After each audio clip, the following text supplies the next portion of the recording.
A entrevista do dia é com Gilberto Barroso, o Giba.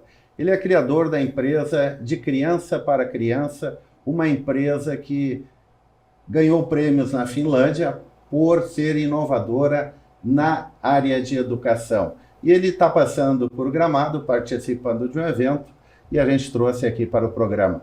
Prazer, então, no programa, Giba. O prazer é todo meu. Um abraço aos ouvintes, aos telespectadores. É um prazer estar aqui com vocês. Como surgiu a ideia de ir para um projeto de educação? Eu trabalhava como executivo em uma empresa multinacional, a Sony Pictures.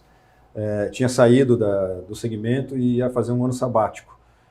Quando a minha mulher engravidou do terceiro filho, eu desisti de fazer a viagem, que era uma viagem de barco. E um amigo meu, do Rio de Janeiro, me ligou, eu estava voltando para o mercado de trabalho, me falando que ele tinha tido uma ideia e tinha criado uma maneira de criar conteúdo infantil gerado pelas crianças. E eu me interessei muito, porque como eu trabalhei muitos anos no segmento de TV por assinatura, eu sabia que conteúdo infantil é um conteúdo bacana para se distribuir. E a gente foi procurar uma escola que tinha bastante crianças para poder fazer essas dinâmicas e desenvolver as histórias, os desenhos e as locuções. Chegando lá, quando a gente explicou para a diretora da escola o que a gente pretendia fazer com os alunos, ela nos alertou que o que a gente estava propondo para ela era algo extremamente importante para a educação, que todos estavam buscando, mas ninguém tinha encontrado ainda, que é a palavra-chave da educação hoje, que é o protagonismo, né? É a criança inserida dentro do processo de educação. Porque a educação hoje, ela remota da Revolução Industrial, né? É um processo onde a criança ela recebe o conteúdo pronto e ela não participa do processo. Ela recebe, decora e no final das contas ela faz a prova para saber quanto ela reteve do conteúdo. Então nesse processo, a gente, quando conversou com essa diretora, a gente foi entender o que estava acontecendo na educação para ela ter essa convicção tão clara de que o que a gente tinha era importante para a educação. Foi aí que a gente percebeu o problema da educação, né? Existe muito mais do mesmo na educação. São lousas digitais, são móveis, são cadernos, que você muda o caderno para o tablet, você tira a lousa do giz, como a gente aprendeu na escola, e hoje você tem a lousa digital, mas você não muda a maneira de ensinar, você muda o meio, né? Você tira o livro físico, põe o digital, você tira a lousa física, põe a lousa digital. Então, a educação estava carente desse protagonismo. E o que a gente criou foi justamente esse protagonismo, e daí que a gente se enveredou na educação com resultados magníficos, né? Na prática, como é que funciona? Vamos dar um exemplo. O descobrimento do Brasil estudado numa escola. Ótimo exemplo.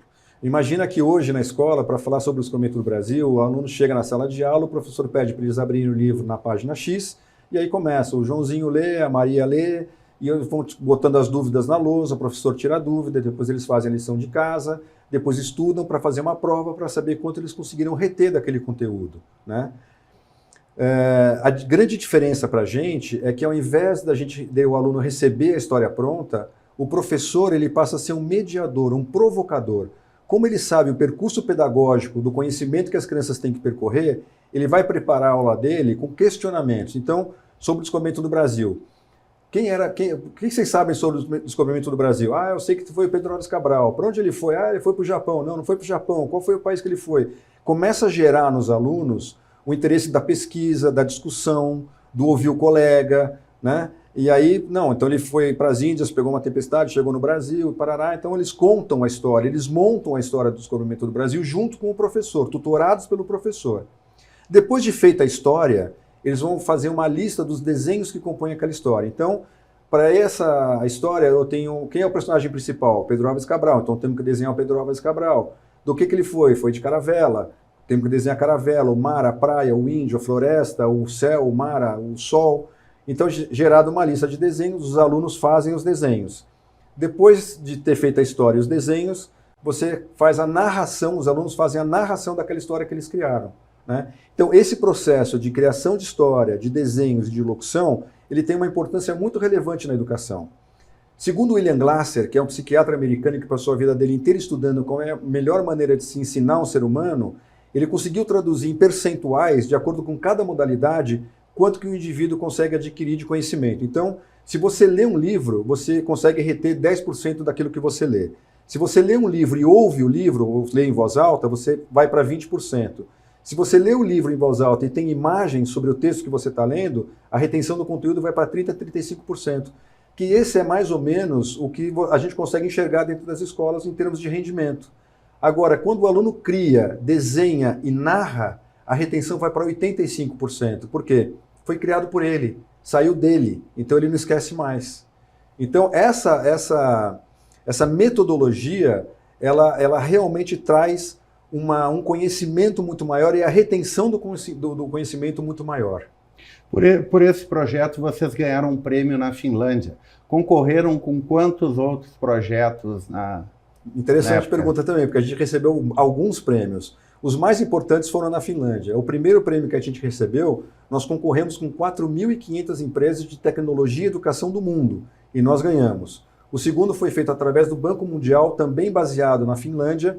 Concorremos aí com um país de língua hispânica e ganhamos também. E a gente vem ganhando prêmios assim ao redor do mundo, um atrás do outro. Isso tudo, na verdade, é o reconhecimento de uma carência que tinha no mercado do protagonismo, da inserção do aluno no processo de aprendizado. Então é daí que vem esse sucesso todo e a gente consegue provar isso hoje cientificamente. O ano passado a gente fez uma pesquisa em todas as escolas que a gente trabalha e separou turmas A e B. A turma A continuou com o currículo normal da escola e a turma B fez o currículo através do Criando Juntos, que é essa ferramenta, que é essa metodologia. Os resultados foram absurdos. A média dos alunos aumentou em até 1,5 ponto. O número de erros relacionados ao assunto diminuiu em termos de 40% e os acertos em cima da matéria aumentaram em termos de 35%, porque ela faz parte desse processo.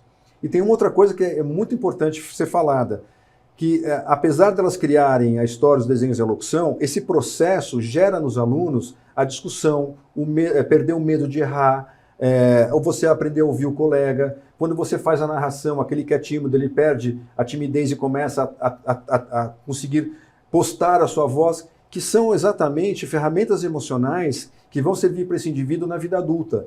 Porque o mundo como a gente conhece, ele vai mudar drasticamente nos próximos 10 anos. Então ensinar matemática, química e geografia não é mais suficiente. A gente tem que trazer para esses alunos uma ferramenta, ou na verdade tem que trazer um conhecimento como uma bússola confiável para ensinar esses alunos a navegar num mundo cada vez mais complexo. Porque quando eles chegarem na vida adulta, muitas das profissões que a gente conhece hoje, a gente passou a vida conhecendo essas profissões, não vão mais existir. E como é que você vai fazer se você não prepara esse indivíduo para esse mundo que está chegando, né? Então, esse apanhado de características é que faz da gente hoje uma das empresas mais premiadas na educação no mundo. Gilberto Barroso, muito obrigado pela entrevista e desejo sucesso, vida longa de criança para criança. Um prazer, muito obrigado pela entrevista, um abraço aos seus ouvintes e aos seus telespectadores também. O Gramado Notícias volta amanhã às 7h30 aqui pela Gramado TV e, é claro, também pelo Poa Streaming de Porto Alegre e pelo canal 520 da NET para todo o Rio Grande. Uma boa noite e até amanhã. Gramado Notícias, oferecimento Sicredi, onde o dinheiro rende um mundo melhor. Sempre bom, qualidade, economia todo dia.